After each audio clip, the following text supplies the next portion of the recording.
So yesterday, the chairman of Worldwide Studios for Sony, Sean Layden, came out and gave us some pretty disappointing news, at least for me. He basically said that there won't be a PlayStation experience this year, which is super disappointing for me, man, because it is like an annual ritual. Just whenever December rolls around to get some friends together and sit on the couch, huddled around the TV to watch, all the new announcements and things like that. It's one of my favorite times of the year, like this and, the Game Awards and E3. So to see that it's not happening this year is a little disappointing, but I think, when we actually get the reason why, it makes sense. I understand why they're doing it. I'm still disappointed and sad. Like I still have like a single tear rolling down my face, but I get it. So speaking to the PlayStation blogcast, Sean Layden said that now that we have Spider-Man out the door, we're looking down into 2019 to games like Dreams and Days Gone, but we wouldn't have enough to bring people all together in some location in North America to have that event. We don't want to set expectations really high and then not deliver on it. It was a hard decision, but we have determined that this year we will not hold a PlayStation experience. So look, I think we could pretty much, like for the most part, agree that last year's PSX was not the best. Definitely in comparison to PSX 2016 or the year before that. Because mainly last year was, a bunch of developers or people like, Shu and Sean Layden up on stage, just having a conversation with other panelists and whatnot. Although for me personally, I enjoy hearing these developers and these people who are in the industry talk about their games or just have a conversation. I could listen to Corey Barlog talk about God of War and his decisions in certain story points, plot points, or decisions to do one thing versus another. Like I can listen to him, talk about that game for hours. I could hear Kojima speak about his game for hours as well, right? So to me, that stuff is pretty interesting, but I definitely understand, the people who thought it was a bad show because, they didn't really show anything new. It wasn't really a press conference like PSX shows of prior, right?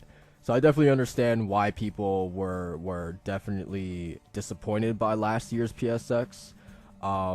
So what Sean basically is saying here is that I actually appreciate the honesty and the fact that he doesn't want to waste our time with if this PSX was to happen, because he's basically saying look, we don't have enough in the pipeline or anything substantially new to garner a PSX, right? And if they were to do it this year, then it would simply just be another disappointment because they don't have enough new to show. And then I think if you run down each of Sony's first party studios or even some of the partners that they work with, then most of them have either just recently shipped out a game or are, still in development on a game that has yet to come out. So, obviously Insomniac just put out Spider-Man this month. Santa Monica just put out God of War this year.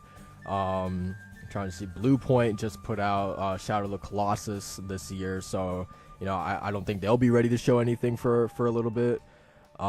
Japan Studio last year put out Everybody's Golf, Gravity Rush 2, Knack 2. So they're probably in the process of working on something new right now. Naughty Dog obviously is in development, still on development with Last of Us Part 2. Sucker Punch still working on Ghost of Tsushima. Bend is still working on Days Gone. Media Molecule is still working on Dreams. I'm trying to see who have I forgotten. The Yakuza studio, they're just about to put out Judge Eyes later this year, and then next year for the West. Atlas, just put out Persona 5 in 2016 and then 2017 for the West. I feel like I'm forgetting someone. Kojima Productions, they're still working on Death Stranding. So I guess my point is that like a lot of these teams are, they've either just put out a game. Oh, Guerrilla as well. They just put out Horizon last year. So my point is that like a lot of these teams have either just shipped out a game or they're still working on something for this generation. So just taking that into account, like running down each of those studios, it makes sense that none of those guys would have anything new to show aside from the games that we've already seen, like Dreams and Days Gone and Ghost of Tsushima and Last of Us Part 2. So it makes sense why they're just like, we just simply don't have nothing new to really show you guys, because I would also imagine that PS5 plays a huge part in this. Not necessarily that it means that it's coming out next year, but I would imagine that a lot of these studios are starting that transition period over into the next console. I mean, we're already kind of starting to see games that are clearly next generation titles, like I think Cyberpunk will probably be cross generation. I know they've said that Cyberpunk is definitely coming out on current hardware, but I think it'll probably be cross generation as well.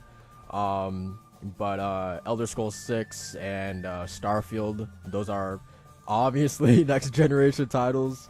I wouldn't be surprised if Death Stranding is also a next generation title as well. I'm still a little iffy if Last of Us Part 2 and Ghost of Tsushima are coming out in 2019. In my gut, Death Stranding is coming out in 2020. I wouldn't be surprised if Last of Us comes out next year. Ghost is probably the wild card, but yeah, I guess my point is that we've already started to see some titles that are clearly next generation. So yeah, it's definitely, we're at that point where studios are now shifting their focus over to what comes next, and I think PlayStation is doing the same thing, because in 2016 they practically gave us the roadmap from 2016 to the end of the generation. When you think about it, they laid out basically all the major titles that are going to come out from 2016 to the end of the generation, and I think that's kind of where we're at right now. Just kind of we're almost at the end of the titles that they announced all those years ago. So yeah, it makes sense to me why they're not doing it. I'm sad. I'm disappointed, because like I said, this is a tradition for me. I love watching these shows, but I would almost rather I don't know, because like I said, I still enjoy hearing developers talk about it, but I know for a lot of people, they would rather just not have a show like last year was, then, they would rather just not have a show in general. If they had a choice of having last year's show versus not having one at all, then they would probably go the latter, which I totally understand. So yeah, I guess that's pretty much it for the video, guys. Tell me what you guys think. Are you guys saddened by this news? Yeah, let me know what you guys think down below in the comments, and yeah, that's basically it. Like, comment, subscribe for more. I think, I don't know, sometime in the future, I want to do a like predictions video to predict just some theories of when some of these first party studio titles are going to come out, like Dreams and Ghosts. Yeah, I think that'll be fun to do in the future, so look out for that. But yeah, anyway, besides all that, thank you guys for watching again, and I'll see you guys in the next video. Peace.